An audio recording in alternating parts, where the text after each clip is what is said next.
guys! Belbels here. At tagal kong di nag-upload, no? Ngayon na lang ulit. Today, samahan niyo ako mag-crochet habang ginagawa ang Delta Top from Crafter's Muse. Kung beginner ka or may pattern ka nakatambak, sa tingin ko makaka-relate ka dito. Kwentuhan tayo habang nagtatahe. Plus, isi-share ko din sa inyo yung mga nagawa kong pagkakamali as a newbie crocheter. Life update din. 2023 ko pa nga ito nabiling mga pattern. This one, pinirin ko pa. And noong 2023 kasi, gumraduate ako, nag-review para sa board exam, nakapasa noong May 2024, and this year, babawi ako. Kasi nasa routine lang talaga yan eh. And yung career ko naman, nagiging okay na rin, nagiging stable na rin. And kaya ito, meron akong time para mag-crochet. Ang gusto ko lang din talaga sabihin sa inyo is yung mga pagkakamali kong nagawa. Pagkakamali? Parang alam naman, yung mga mistakes lang as a newbie crocheter. Una, gilid na gilid naman ako. Ito na. Yung unang mistakes as a newbie crocheter is yung pag-overthink sa pattern. Dati, di man lang talaga yung alam kong stitches. Yun yung basic stitches. Nasa YouTube ko yun. Yung chain stitch, single, double crochet, half double crochet, treble, mga ganun. Yun lang yung alam ko. Pero gumagawa naman ako ng mga projects gamit yung mga stitches na yun. Yung maliliit na projects lang. Pero may mga pattern na katulad nung mga wearables kasi gusto ko magsuot din ng mga crochet na ginawa ko. Hindi lang pang-display. Yun kasi yung goal ko talaga kaya ako nagko-crochet. Pero nung yung mga pattern na nakikita ko, nakikita ko na yung mga pattern ni Crafter's Muse. Nag-overthink ako na baka hindi ko masundan. Kinukumpara ko din yung sarili ko as a newbie, tapos siya matagal na kasi siya nagko-crochet. Pero may mga nakikilala ko na nakakagawa na sila ng mga crochet pattern. As in, nagbebenta sila ng digital products. Yung mga ganon, naikumpara ko yung sarili ko na newbie pa lang. Tapos yun din naman, newbie rin naman. Pero magagaling na sila. Doon ko na-realize na sana pala nagtiwala ako sa sarili ko na kaya ko naman yun basta magsimula lang. By the way, 2019 ako nag-start uli mag-crochet. Hindi pala. Grade 6 ako nag-start mag-crochet as a project. Then tinigil ko siya. Nung high school ako, grade 7 to senior high, di ako nakapag-crochet. Then 2019, tapos pandemic happened. Ayun, nakapag-focus na ako sa crochet. Doon pa lang sa moment na yun, medyo beginner pa ako kasi halos nire-review ko lang yung skills na natutunan ko. Relearning ba? Tapos, ayun nga, nakikita ko yung mga pattern na magaganda pero hindi ko siya binibili kasi nga, nag-overthink ako, mahirap, ganyan. Pero yung naikumpara ko yung sarili ko sa iba na kasabayan ko rin, na nag-start din naman noong 2017, 18, 19, mga ganun. Pero magaling na sila kasi nakakapagbenta na sila ng digital products. Naghahanap na rin sila ng pattern testers. Mga ganong bagay ba na, oh my gosh, marami na silang nagagawa, tapos ako nag-overthink pa rin. So wala akong nagagawa, 'di ba? So noong 2023, binili ko na ito. Binili ko na. Kaya lang natambak uli. Kasi ayun nga sinabi ko sa inyo na noong 23 at 24 naging busy, 'di ba, dami excuses. Parang binibuild ko pa yung confidence ko na mag-crochet. Pero hindi pala dapat ganun kasi dapat mag-start ka lang, just do it, sabi nga ni Nike. This year kasi is, ang theme ng goal ko is pagbabalik loob sa mga na-ipark kong mga pangarap. Ito kasi yung crochet is pangarap ko talaga siya na gawin, hobby, ganyan. Kasama nga rin nung pagbubukashi, ibig sabihin yung pagbalik ko sa sustainable lifestyle. Dati kasi napabayaan ko rin. Tapos, ang ko nun, bumili na ako ng yarn. Yung yarn kasi, sponsor din ng boyfriend ko. E di ayun na. Tapos, tinry ko na sundan yung pattern nito. Sarah Flor ang pangalan nito. Yan. Lalagay ko yung link sa description box. And then, ayun na nga, na-try ko na. Tapos, ito naman, okay naman. Kapag kailangan ko ng in-depth na tutorial, naghahanap ako sa YouTube. O diba? Hindi ka na mag-overthink. Tapos, magbabago rin kasi yung mindset mo na anong mangyayari kapag nag-overthink ka lang na nag-overthink. Diba? Dumaan lang yung panahon, pero wala kang nagawa. So, yung skills mo din, parang nangangalawang. So, mamimiss mo din yan eh. So, kung may nakatambak ka man na pattern, huwag ka na mag-hoard, gawin mo na yan, te. Just do it. Pangalawa is, akala ko hindi importante yung branded na hook. Katulad nito. Grabe nung una, diba, may review ako about generic hook. Set pa siya na 200 pesos. Mga ilang taon ko din yung gamit. Pero grabe, nagiging maganet yung yarn kapag matagal. Tapos ginagamit ko pa nga yung buhok para maging smooth na yung kanyang glide sa yarn. Siya yung reason kaya bumabagal ako at masakit din yung kamay ko kapag generic hook. Dahil kumita kasi ako sa crochet flowers na business ko, naka 5 digits din ako dun eh. Binili ko yun kasi gusto ko mag-invest sa skills. May gawa din akong video na ng mga pag-unbox ko ng mga gamit na. Grabe, di ba? Ang dami nun. Tapos ayun nga, bumili ako ng isang set. Yan, isang set siya.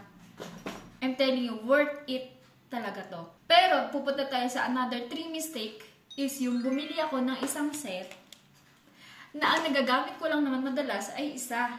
Ito lang, 3mm hook. Ito, sayang lang din kasi natatambak siya. Pero kung ikaw naman, beginner ka, no? Hindi mo kailangan ng isang set. Kasi kung halimbawa ikaw ay gumagawa ka lang ng amigurumi, ano ba yung hook size na madalas mo ginagamit? So yun ang piliin mo. Hindi mo naman kailangan ng 2mm hook hanggang 10mm hook. Lalo na beginner ka and newbie ka pa lang, hindi mo kailangan gumastos sa isang set. Siguro kung gusto mong itry yung iba't ibang yarn, pwede yun. Pero kung beginner ka pa lang naman at budget friendly, is isang hook lang muna. Huwag ka munang mag-overthink. Huwag ka mangutang like gagamit ng spay later para masabing may isa kang hook set. Diba?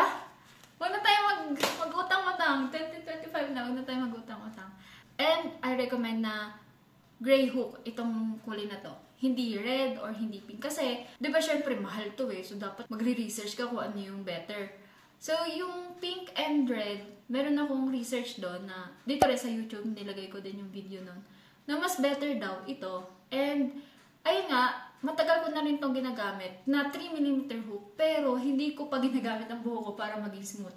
So, talagang, smooth na smooth siya. Gusto niyo ba makita yung, yung video? Sige, papakita ko sa inyo. Yung difference ng itong tulip and yung generic. Yan, ito try natin to ang generic hook. Ayun na, nasabit. Ayun na.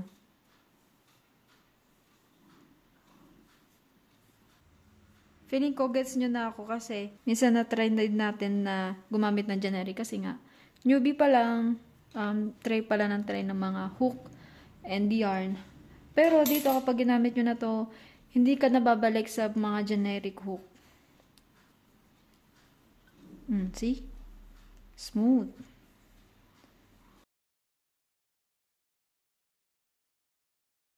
Wala nagpapadelay. Tapos, okay yung grip mo dito.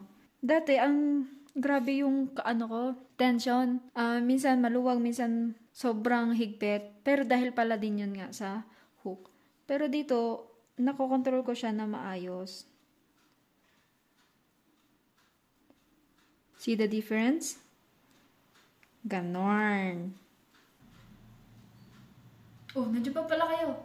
And yung pang-apat is yung hindi ko tinitake note yung yarn details na ginagamit ko or nagamit ko. Ngayon ko lang na-realize na importante pala yun. Kasi yung kada shop, iba-iba yung nabibilhan nyo kahit na may suki kayo na isang shop lang. Pero dahil sa wala siyang gantong kulay, mapapabili ka sa ibang shop.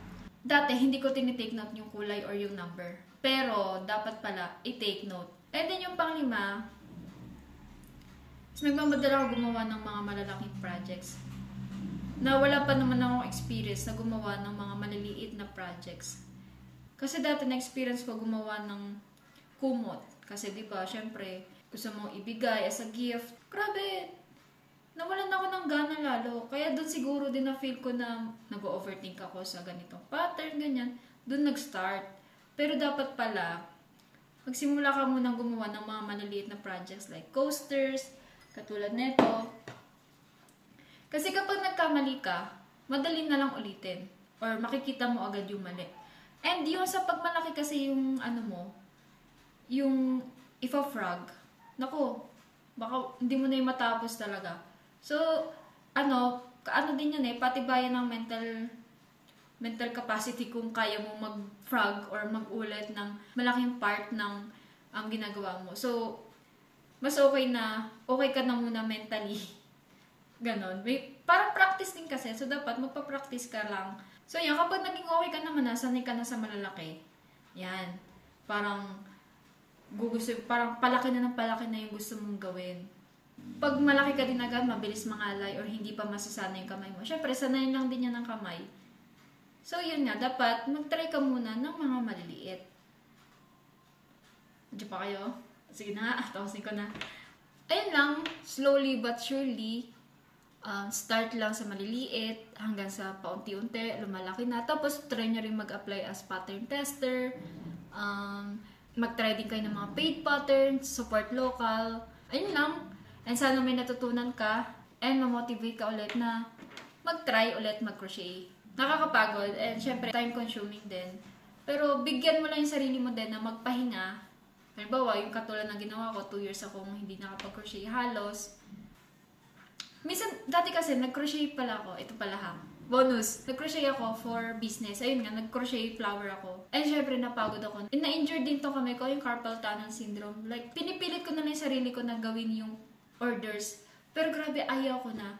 And doon din siguro nang nag-start na parang, sige, ayaw ko na muna mag-crochet. Hanggang sa umabot yung pahinga na 1 week, naging 1 buwan, naging 2 buwan, hanggang naging 2 years, mga ganun na. And, pag ano mo naman, pag gusto mo talaga, babalikan mo rin naman yung pagkukrochet. Kung may pattern kang matagal nang nakatambak din, gaya nung nangyari sa akin dito, try mo na ulit, bumili ka na ng yarn. Huwag ka na munang bumili ng pattern na kung hindi mo pa yung natatry. Huwag ka muna mag-hoard ng patterns, i-try mo muna yan, and mababalik ulit yung yung feeling na, saya pala mag-crochet, ganun. Okay na. Thank you for watching, and sana magkita-kita ulit tayo sa next video ko. Bye-bye!